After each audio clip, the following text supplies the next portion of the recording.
أنا أريد أن أطبق مقاصد الشريعة ومصالحها على ما ذكر لي بعض الإخوة في رغبتهم من استماع شيء من آية القرآن، وهذا هو كل المصلحة التي نسعى إليها. أعوذ بالله من الشيطان الرجيم. يا أيها الذين آمنوا اتقوا الله حق تقاته ولا تموتن إلا وأنتم مسلمون، واعتصموا بحبل الله جميعا ولا تفرقوا، واذكروا نعمة الله عليكم إذ كنتم أعداء فألف بين قلوبكم فأصبحتم بنعمته إخوانا، وكنتم على شفا حفرة من النار فأنقذكم منها، كذلك يبين الله لكم آياته لعلكم تهتدون. ولتكن منكم أمة يدعون إلى الخير ويأمرون بالمعروف وينهون عن المنكر، وأولئك هم المفلحون. ولا تكونوا كالذين تفرقوا واختلفوا من بعد ما جاءهم البينات، وأولئك لهم عذاب عظيم. يوم تبيض وجوه وتسود وجوه، فأما الذين اسودت وجوههم أكفرتم بعد إيمانكم فذوقوا العذاب بما كنتم تكفرون. وأما الذين ابيضت وجوههم ففي رحمة الله هم فيها خالدون. تلك آيات الله نتلوها عليك بالحق، وما الله يريد ظلما للعالمين. ولله ما في السماوات وما في الأرض، وإلى الله ترجع الأمور. أنا أريد من إخوتي أن يستنبطوا مقاصد الشريعة من هذه الآيات التي قرأت، وسأخذ الجواب إن شاء الله في الجلسات القادمة إن شاء الله. شكرا لكم، والسلام عليكم ورحمة الله وبركاته.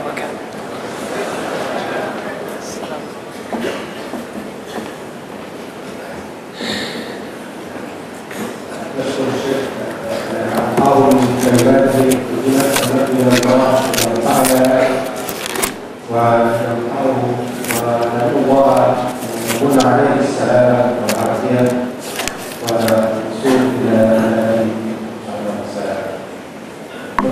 Jika dari berbagai sampaikan masih haram, dan untuk mengambil kesimpulan apa yang telah disampaikan tadi, maka saya ikut Ustaz Zainal Abidin yang adalah Ustaz Islami untuk menyampaikan kesimpulan apa yang telah disampaikan oleh Ustaz. شكرا. أعوذ بالله من الشيطان الرجيم. بسم الله الرحمن الرحيم. السلام عليكم ورحمة الله وبركاته. Alhamdulillah wassalatu wassalamu ala man la nabiyya ba'dah, amma ba'd. Terima kasih kepada pengurusi yang telah mempersilakan saya untuk memberikan barangkali ulasan ataupun kesimpulan.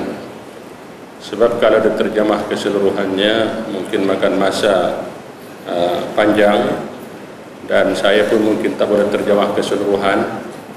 Saya pun yang kenal dengan saya barangkali dia tahulah bagaimana tadi pun mengantuk sikit sebenarnya, terlalu penat. Walau bagaimanapun hendak rahmati Allah, saya harapkan kepada ustaz-ustaz kita semua yang paham bahasa Arab nanti diulas masing-masing di kumpulan masing-masing, karena ia terlalu dalam, terlalu menyeluruh kepada syariat Islam itu sendiri.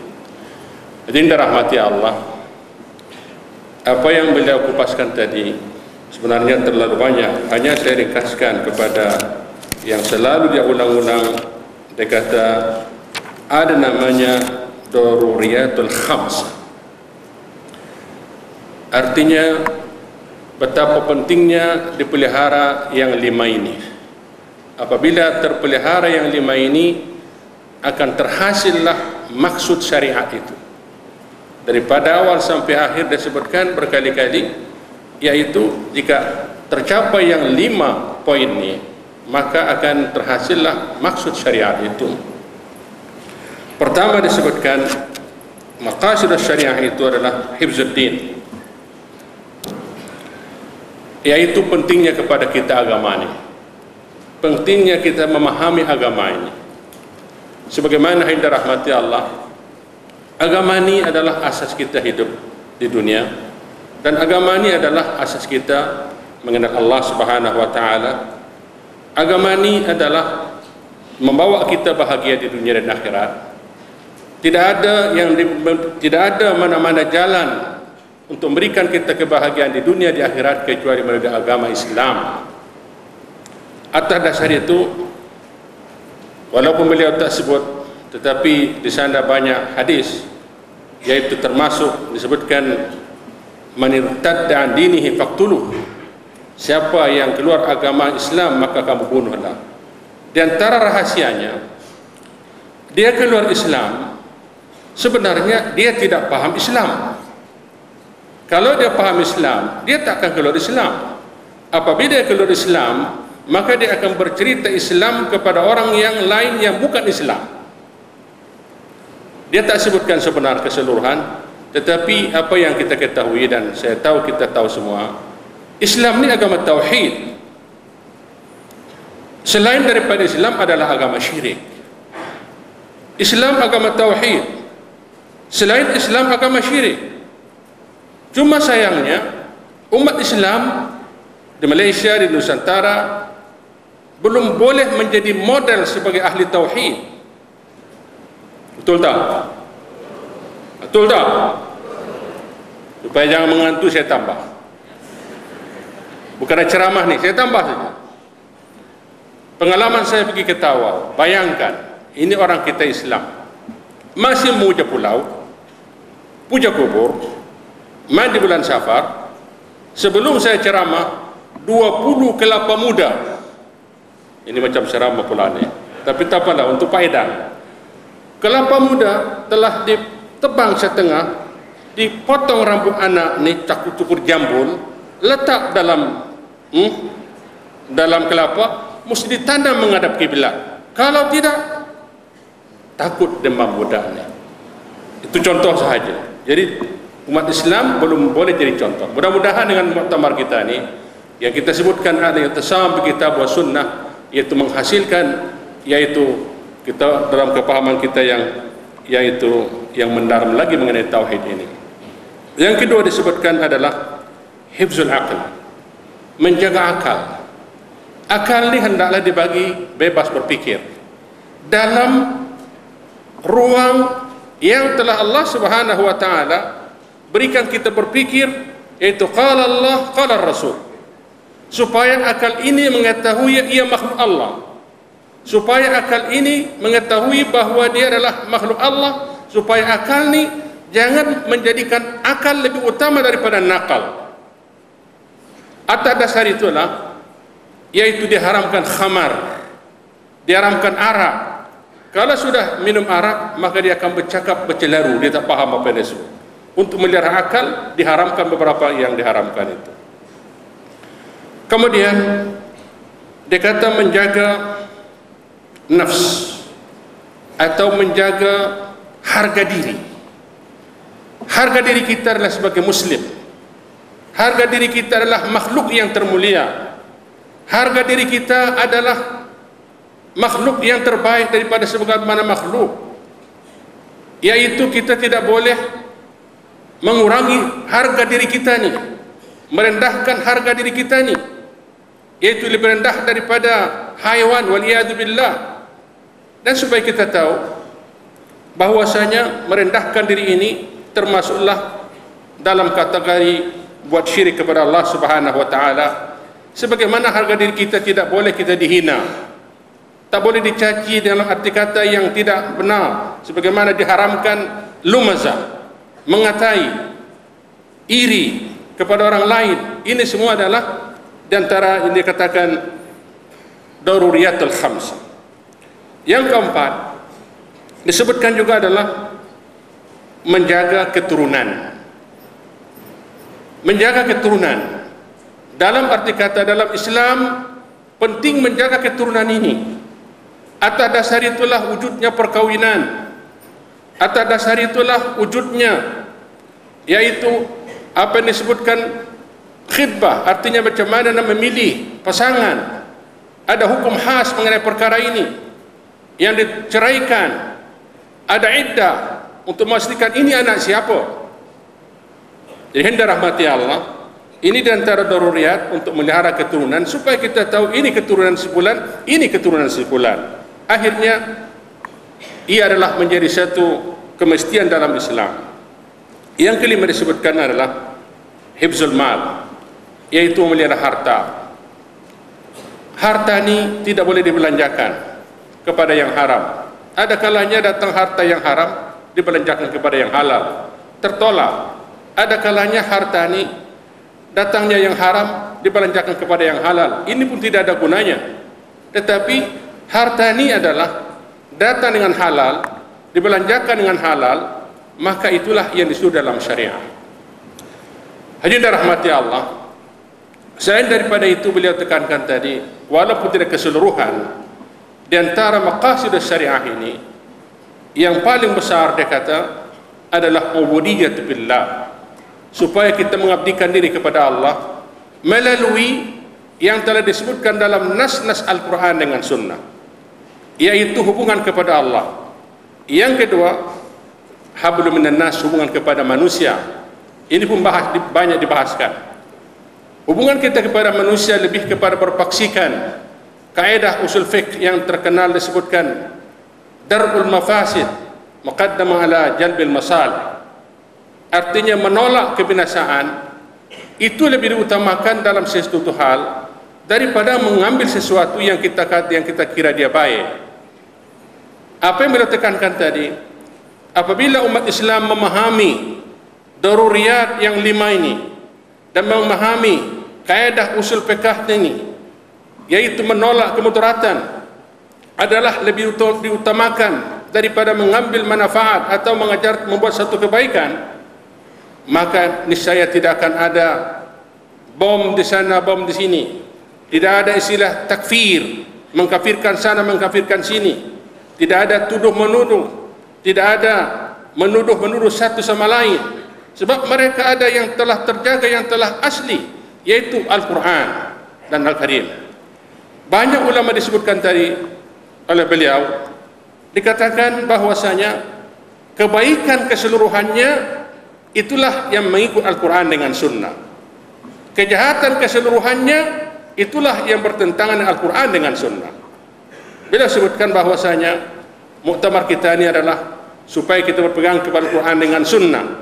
Mudah-mudahan dia kata dapat kita menghayati ayat yang saya baca tadi, sebagaimana disebutkan ayat-ayat yang disebutkan tadi. Juga disentuh tadi, umpamanya dikata salat, ini diantara daripada tawazunul ummah, artinya supaya umat ini seimbang. Dia tidak menjadi pengganas dan dia tidak menjadi malas beramal, tetapi dia adalah dalam pertengahan, yaitu beramal mengikut sunnah. Yaitu disebutkan antara lain, Allah Subhanahu wa taala menyebutkan salat itu adalah inna salata tanha 'anil fahsya'i wal munkar. Salat itu hikmahnya adalah supaya orang yang salat ini terpelihara daripada perbuatan maksiat dan munkar. Juga disebutkan puasa ini adalah untuk meningkatkan ketakwaan. La'allakum tattaqun, kutiba alaikumus syiyam. Akhirnya la'allakum tattaqun, mudah-mudahan kamu bertakwa. Jadi hindar rahmati Allah. Apa yang disebutkan tadi banyak lagi sebenarnya, tetapi saya simpulkan keseluruhannya adalah bagaimana supaya diri kita ini menjadi seorang muwahhid yang mentauhidkan Allah Subhanahu wa taala. Maknanya hubungan kita kepada Allah itulah maqasid syariah yang paling besar untuk mentauhidkan Allah, yaitu menjauhkan segala yang bertentangan dengan yang Allah murkai. Yang paling besar adalah syirik. Kemudian supaya diri kita ini menjadi rahmatan lil alamin. Diri kita ini rahmatan lil alamin. Sebenarnya beliau tak membaca ayat yang masyhur, wa ma arsalnaka illa rahmatan lil alamin. Tetapi semua pemikiran itu menjurus kepada apa yang dimaksudkan itu. Maksudnya, saya seorang muslim, saya bertauhid, tidak buat syirik kepada Allah. Saya seorang muslim, hendaklah diri aku ini jadi rahmat kepada alam sekeliling. Itulah maqasid syariah. Itulah Rasulullah itu disebutkan rahmatan alamin. Sebagaimana Rasulullah itu disebutkan adalah contoh tauladan yang terbaik, yaitu laqad kana lakum fi rasulillahi uswatun hasanah liman kana yarjullaha wal yawmal akhir. Jadi walaupun tak sempat beliau baca ayat ini, bukan dia tak tahu, dia tahu semua ni. Tinggal lagi antara lain, itulah tujuan yang dimaksudkan itu. Apabila kita jadikan Rasulullah itu model kita, maka Rasulullah itu adalah dia rahmatul alamin. Yang semestinya mengikut Al-Quran dengan sunnah, kita juga adalah rahmatul alamin. Kita juga adalah rahmat ke alamin, termasuklah suami kepada istrinya dan lain-lain. Jadi hendak rahmati Allah, saya kira itulah yang dapat saya ringkaskan. Dan walaupun banyak yang saya sendiri tidak sebenarnya gembira dengan kesimpulan ini, saya rasa tak sempurna pun, tetapi itulah yang dapat saya simpulkan. Mudah-mudahan manfaatnya bagi saya kita semua. Aku qouli hadza astaghfirullahaladzim. Wassalamualaikum warahmatullahi wabarakatuh.